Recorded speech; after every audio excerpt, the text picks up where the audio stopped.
Hello friends, यह dictation Ramdhari Gupta खंड first का एक्सरसाइज 72 है। स्पीड 80 वर्ड पर मिनट रहेगी। तो चलिए स्टार्ट करते हैं।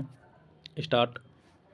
महोदय, हमारा जो संविधान तैयार हुआ है उसमें भी इस बात का प्रयास किया गया है कि देश में लोकतंत्र पूरी तरह से लागू किया जाए और जनता को लोकतंत्र की सारी सुख सुविधा मिल सके। सबसे पहले मैं आपको इस बात के लिए धन्यवाद देना चाहता हूँ कि आपने मुझे इस सम्मेलन में कुछ कहने का अवसर दिया है। आपके सामने जो विषय आएंगे वे इतने महत्व के हैं कि प्रत्येक हिंदुस्तानी, चाहे वह किसी भी काम में लगा हो, उन पर कुछ न कुछ ध्यान अवश्य देता होगा। यह एक मानी हुई बात है कि बच्चा जैसा तैयार किया जाता है वह बड़ा होने पर वैसा ही निकलता है।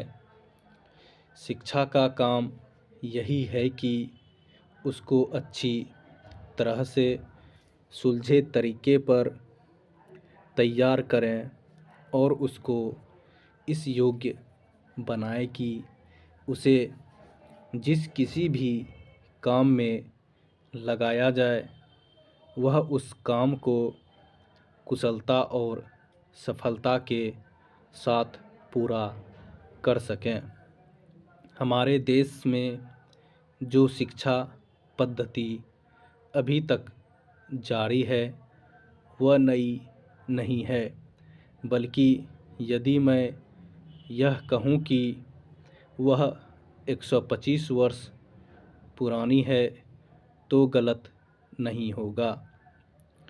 125 वर्ष पहले जिस उद्देश्य को सामने रखकर यह शिक्षा पद्धति जारी की गई थी वह उद्देश्य अब नहीं रहा, पर शिक्षा पद्धति अब तक लगभग वही है। मैं मानता हूँ कि इस बात का प्रयत्न किया जा रहा है कि उसमें परिवर्तन किया जाए जिससे हमें अपनी आवश्यकताओं की पूर्ति में सहायता मिल सके। जहाँ तक मुझे मालूम है इस काम में अभी तक हम सफल नहीं हुए हैं। मैं तो शायद यह भी कह सकता हूँ कि उस शिक्षा पद्धति को बदलने में जो प्रयास किया जाना चाहिए था वह अभी तक नहीं किया गया है। इस देश में या सभी देशों में शिक्षा के 3 भाग होते हैं। एक तो वह जिसमें छोटे छोटे बच्चों को शिक्षा दी जाती है, दूसरा वह जिसमें युवावस्था के पहले बड़े होने तक, और तीसरा वह जिसमें युवावस्था के विद्यार्थियों को शिक्षा दी जाती है। इन तीनों भागों की शिक्षा पद्धतियाँ अलग अलग हैं, परंतु वे एक दूसरे से मिलती जुलती होती हैं और एक ओर से दूसरे में जाने में कोई कठिनाई नहीं होनी चाहिए।